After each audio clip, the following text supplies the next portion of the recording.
Welcome to Pasadena Monthly. I'm your host, Justin Chapman. I'm pleased to report that this month, this TV show won a first place award in the talk show category at the Alliance for Community Media West's Western Access Video Excellence Awards. Thank you to the Pasadena media crew for making an award-winning show, and thank you all for watching. Today, after taking a look at what's been going on in Pasadena this past month, we'll speak with our guest, Dr. Bethany Ehlmann, President of the Planetary Society and Caltech Professor of Planetary Science. But before we get started, let's check out these Pasadena media news briefs. The 2024 Summer Observational Astrophysics Retreat at Mount Wilson Observatory will be held on Sunday, July 28th through Saturday, August 10th. Mount Wilson's SOAR Retreat is an intensive 2-week residential workshop in observational solar and stellar astrophysics that is aimed at people interested in careers in astrophysics, telescope and detector engineering, or physics teaching and outreach. To learn more about the program, visit mountwilson.edu. During the City Council meeting held on April 15th, Pasadena Mayor Victor Gordo issued a proclamation to recognize April 24th, 2024, as a day of remembrance of the Armenian genocide. As we remember the past, let us also dedicate ourselves to building a greater future. On behalf of the City Council and the City of Pasadena, I do hereby proclaim April 24th, 2024 in Pasadena as a day of remembrance of the Armenian genocide. So I'd like to extend my gratitude to this distinguished day as testament to our persistent search for human rights and justice for the victims of the Armenian genocide, and for providing solace to the Armenian American community by passing the Armenian Genocide Awareness Proclamation, in essence showing that the Armenian cause is also your cause. And for that, you have our utmost respect and admiration. Thank you. On Monday, April 29th at 7 p.m., the Carnegie Science Observatory's free lecture series at the Huntington will be hosting the event Using the Webb Telescope to Pull the Curtain from Dusty Galaxies. Join astronomer Dr. Jeff Rich as he discusses the discoveries that the Webb Telescope observations of ultra-luminous infrared galaxies have yielded, and how these will lead to a new understanding of supermassive black holes, massive star clusters, and changes in the interstellar medium. The event will be held at the Rothenberg Hall at the Huntington Library. Tickets are free. Reservations are required. Doors open at 6:30 p.m. Tune in online or attend in person. To find out more and to register, visit carnegiescience.edu/events. Let's turn next to our lightning round of news updates. 1. Mayor Victor Gordo has formed a 710 ad hoc committee on the City Council consisting of the Mayor, Vice Mayor Steve Madison, and Council members Jason Lyon and Tyrone Hampton. The city has also launched an oral history project survey as part of the 710 Stub Master Plan to capture the stories of residents who were displaced by the construction of the 710 freeway in the 1960s and 70s. The survey will open for submission starting this Monday through June 30th, and the information collected will be used to select candidates for preliminary interviews with the historian. And at this month's Reconnecting Communities 710 Advisory Group meeting, the Architectural Resources Group consultant hired by the city to gather historical data on those who were displaced reported that their research indicates a majority of the homeowners consented to sell their properties to Caltrans in the 60s under hardship acquisition rather than eminent domain, though finding records of these sales has proved difficult. Attorney Christopher Sutton noted that they still didn't have much of a choice and it still wasn't a fair process. 2. The search for the permanent director of the city's rent stabilization department is underway. The search committee will meet this Tuesday to review a short list of candidates. Then an interview panel will conduct final interviews on May 9th. This month, the Rental Housing Board approved a resolution establishing a clear purpose and procedures for reviewing and recommending amendments to the housing article of the city's charter. The board will consider recommended amendments next month and make a final recommendation to the City Council in June.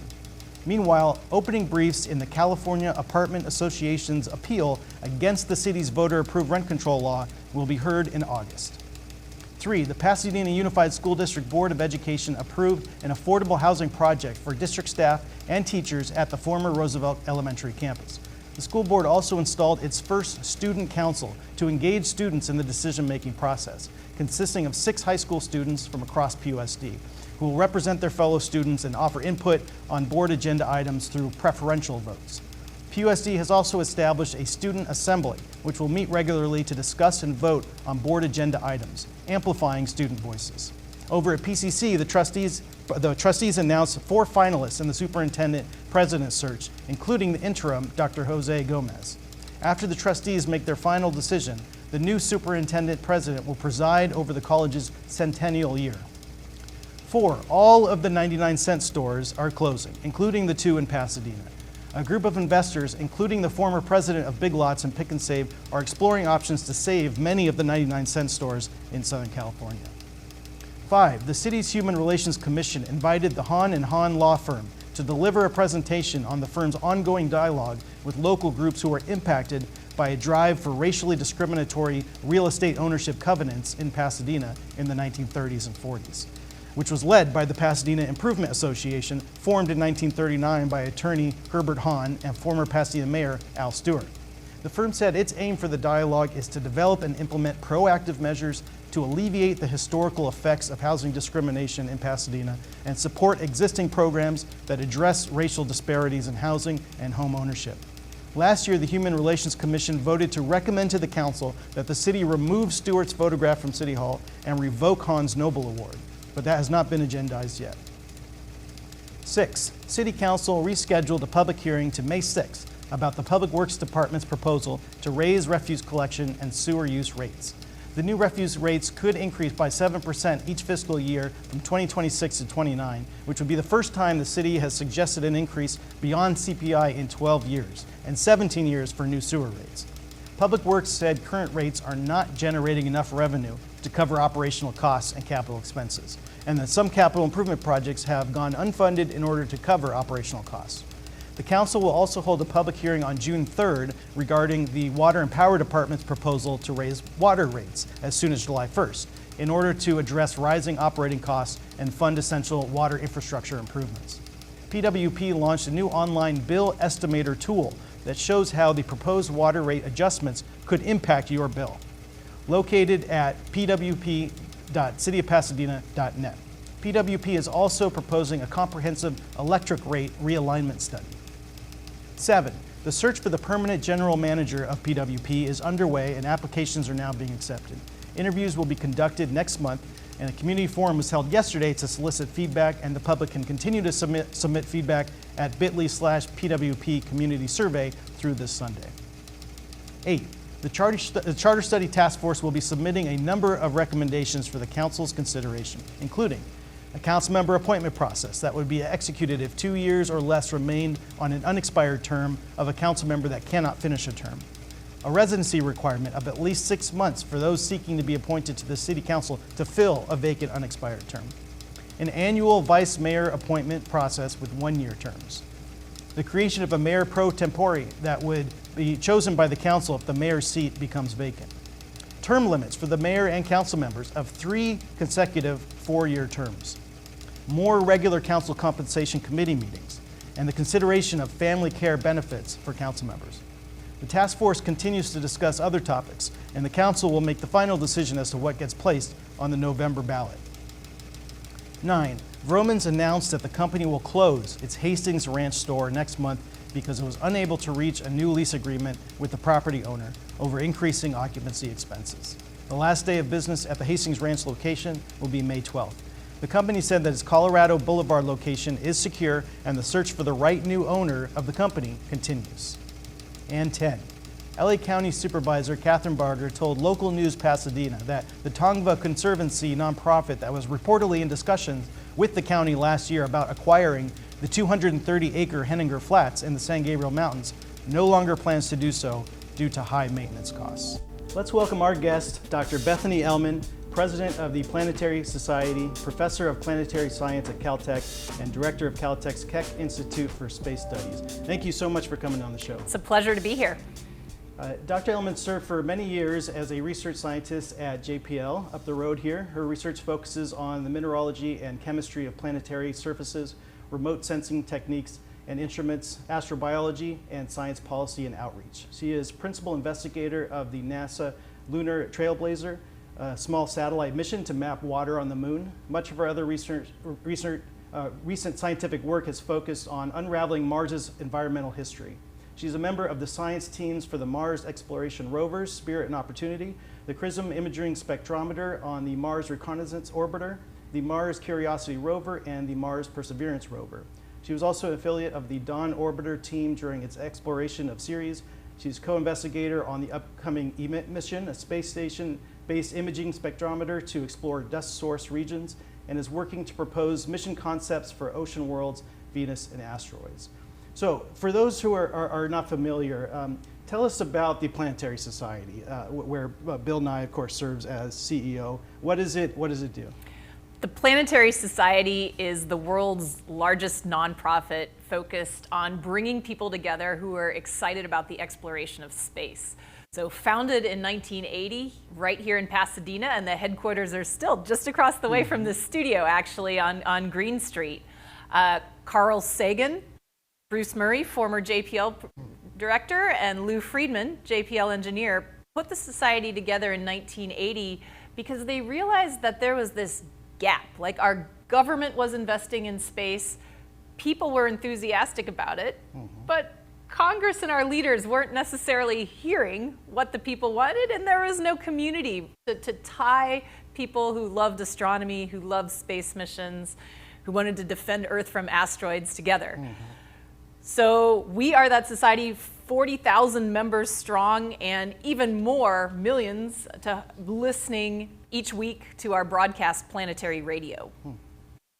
And you know, Pasadena Mayor Victor Gordo, he likes to say that Pasadena is the center of the universe. I think in a half-joking way, but you know, he's not too far off the mark when you consider, you know, the impact Pasadena has in science historically and today. You know, considering Caltech, JPL, Carnegie Observatories, Planetary Society, discoveries about the universe made at Mount Wilson Observatory. Why has Pasadena been such a hub for space science, and what impact has this relatively small city had on science? I mean, Southern California generally, right, is an aerospace hotbed, but I think Pasadena in particular has been a focal point for science, and a lot of that stems from having Caltech here. Some of the first, you know, astronomers who are peering into the universe, building the facilities at Mount Wilson, at Palomar, to answer those deep questions about the universe with telescopes. And then, of course, in the 50s, transitioning into rocketry, right? And really being at the vanguard of those first missions out in exploration. You know, it was a bunch of Caltech students and researchers who were sent up to the Arroyo because we didn't want to blow up campus, right? With all the rocket fire testing that was going on. And there's a straight line from that to landing rovers on Mars, flying helicopters on Mars, sending Europa Clipper out there to explore an ocean under an icy world. It's been a hotbed for innovation and discovery for the last 100 years. Yeah, Frank Molina, Jack Parsons, those early rocketry guys have a really interesting story. So due to anticipated budget cuts from Congress, JPL, of course, recently you know, had to lay off 500 plus people, mostly impacting the Mars sample return mission. And we've also entered this era where you know, space exploration missions are partnered with or reliant on commercial interests, private companies, you know, which comes with its own set of challenges sometimes. You mentioned, you know, Congress wasn't providing the resources needed in the 80s. What about today? Is space exploration getting the resources it needs? Is the U.S. in danger of falling behind in an area where it has been and can be and should be a leader? I think, so I tell people that there's kind of this tension right now, because as a scientist, we are at probably the most exciting time to be a planetary science since the Apollo missions, just simply because of what we're able to do. And part of that is because of JPL and other NASA centers across the country. Part of it is private industry and the lowering of costs for access to space. So it's just possible to do more in space because it doesn't cost as much to get to space. But what that actually means is that more and more people right now around the world are participating in space, whether that's students at a university launching a small satellite, or actually, I'm not sure how many people on the program know that India and the United Arab Emirates have orbiters around Mars right now. China has orbiters around Mars, so does Korea, and is about to send a sample return to the far side. China is about to send a sample return to the far side of the moon, just launching in a few months, something the US has never done. Wow. So we're at a point where more people are getting into space, and so it's all the more important for the US to double down on leadership. And so this is why the congressional budget cuts in things like science, technology, engineering, and NASA, this is not something that I think we should be doing right now. We should be doubling down on that investment, because that is an investment in the future. It's an investment in high-paying jobs. And I don't know anyone who hasn't looked out and wondered, you know, how did we get here? Are we alone? Right. There's something fundamental about our drive to explore. So that's why, you know, in my role as president of the Planetary Society, I encourage those of you who want to support space exploration to check us out. You know, we're a nonprofit, and we help the U.S. be that leader in space. Great. And you're the PI of Lunar Trailblazer, pioneering a small satellite to investigate water on the moon. So tell us about that mission and about the use of small satellites in data collection. Building on what you said about commercial exploration being more and more important, Lunar Trailblazer, you know, this is kind of my day job, professor at Caltech, lead scientist, leader of space missions. And Lunar Trailblazer is the first of a new NASA experiment where we're trying to take a higher risk posture to use more commercial components off the shelf to enable more science to be done per dollar.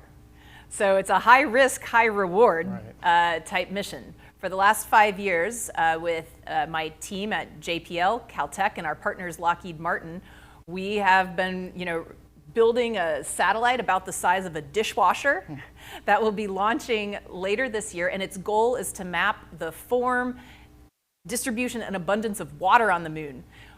Water on the moon is something that 20 years ago we weren't sure it was there, but we're sure it's there now. We don't know how much, but it's something that would be a key resource for astronauts, and it's also just a key record of water delivery to the Earth-Moon system, meaning water delivery to Earth. There's an ice record on the moon of that water. So Lunar Trailblazer's goal is to provide those maps that will enable future robotic and human explorers to go find that ice, go grab that ice.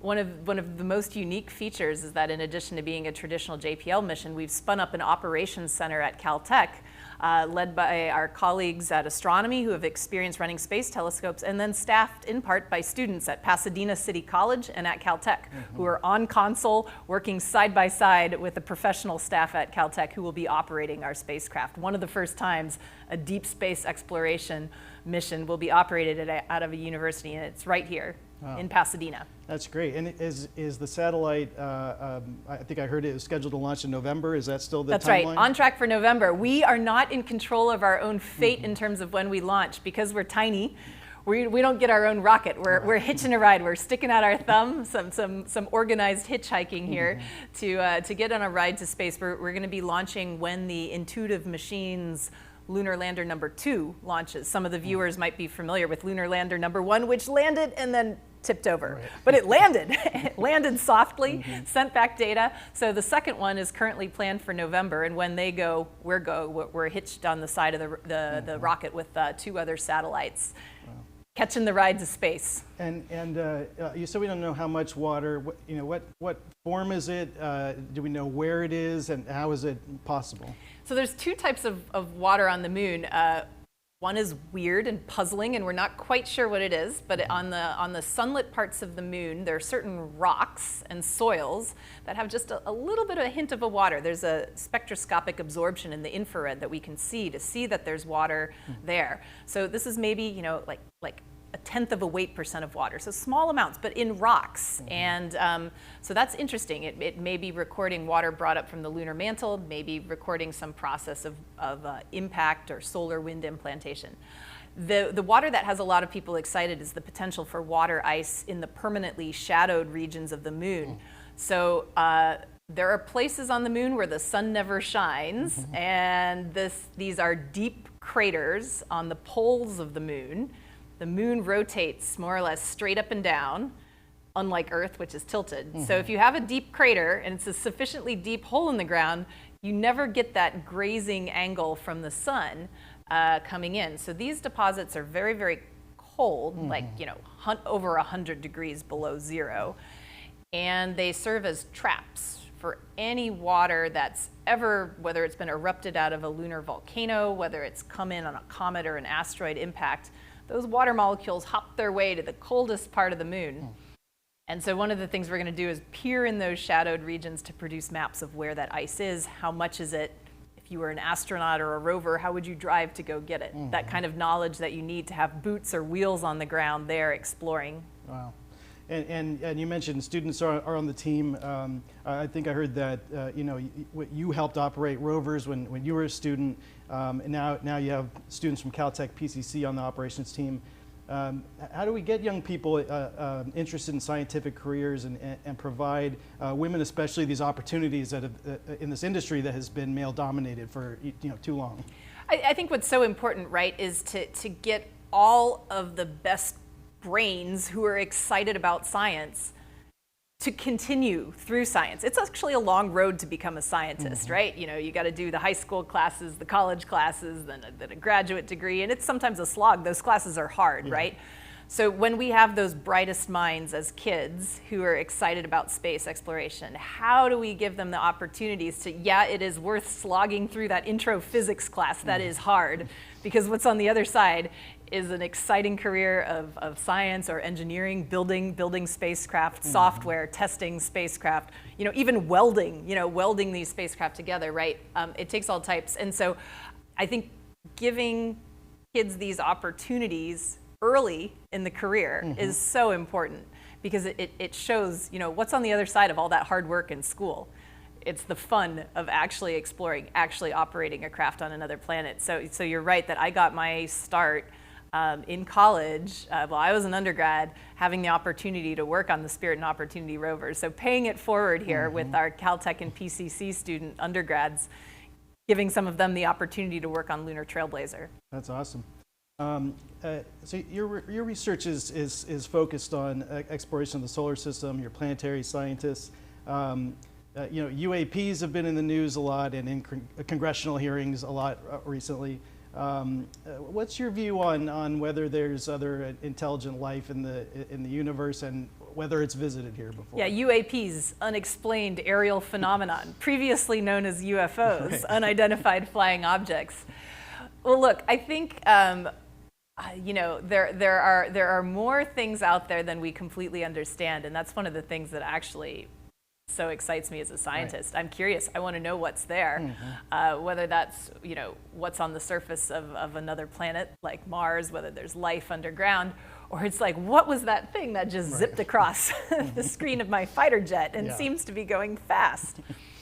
Is that tech from our world? Some secret tech? Are those aliens from outer space who are caught on camera? I don't know what the answer is, but I'm happy to see the discussion, and I'm happy to see some of the data out there, and that organizations like NASA are taking a look. If I just think about the probabilities of things and I look out there at all the stars in the universe, I think it would be really surprising if we were the only ones. But that's why we're looking. So we'll keep looking. Yeah, for sure. It seems like some of the stigma around it too is sort of has evaporated over the past few years. Well, when you have government officials at hearings asking questions and learned professors on panels, and it starts to be something that I think we can and we should talk about. Right. Yeah, and videos coming out. You mentioned Mars. What do we know about the history of Mars? We think it had elements to support life like Earth did at one point, right? What can we learn from that? And do you foresee us sending someone to Mars within our lifetime?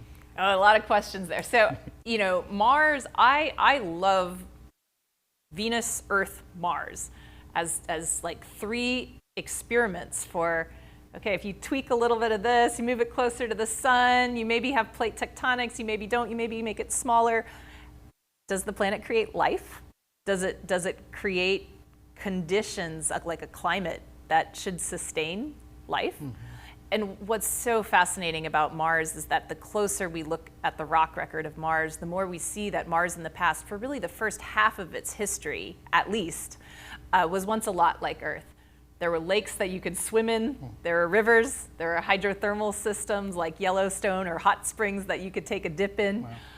If we go to any of these places on Earth, they're teeming with life. And for the first half of Mars' history, 2.5 billion years, there were water-rich environments on Mars too. Now Mars has become cold and dry. Some of the water was sucked into the rocks, some lost to space. There might still be underground aquifers today. We don't know yet. That's one of the things we still are exploring and trying to figure out, is there water underground? But Mars is exciting to me for two reasons. One is the search for life. Did life develop, and is it still there now? And then second, what does Mars tell us about what it takes to sustain a climate that is good for life? You know, we've been fortunate that our planet has had that for 4.5 billion years. We're tweaking it a little now in ways that are alarming. But what are we learning as we look at Venus, Earth, Mars about how planets work and how rare or how fragile these sustainable climates are that can support life at a planetary scale? That's why I love exploring Mars. Mars has a rock record that goes all the way from start to finish in the way that the Earth actually doesn't. You know, we live in California. We're familiar with tectonic plates moving around. Creates this dynamic environment of volcanoes and earthquakes. It also destroys the evidence of the past as it's subducted underground or mushed into mountains. On Mars, which didn't have that tectonics, that rock record is there to just drive through and explore. So it's this amazing record. Wow. Yeah, it's it's fascinating stuff. You know, I thank you so much for taking your time out of your busy schedule to come on the show and talk to us about it. People should check out Planetary Society and keep your eye out on the Lunar Trailblazer launch coming up in November. Thank you so much. Absolutely. Pleasure to be here. All right, take care. Before we go, here is this month in Pasadena history. It was this month in 1929 when the Pasadena Symphony held its first concert. Now known as Pasadena Symphony and Pops, the symphony was founded in 1928 as the Pasadena Civic Orchestra by conductor Walter Reginald Bland. The original members were volunteer musicians and Bland students. The city of Pasadena provided the orchestra's annual operating budget of $3,500. The symphony's first concert was held on April 29, 1929, 95 years ago this Monday. And last month, Brett Mitchell was named the symphony's next music director. He currently serves as the artistic director and conductor of the Sun River Music Festival in Oregon and previously worked with the Colorado Symphony and the Cleveland Orchestra. He will succeed David Lockington, who has led the Pasadena Symphony since 2013. Thank you all so much for joining me for this episode of Pasadena Monthly. Tune in every fourth Friday of the month at 5 p.m. Learn more at pasadenamedia.org and justindouglaschapman.com. Drop me a line at jchapman@cityofpasadena.net. See you next time.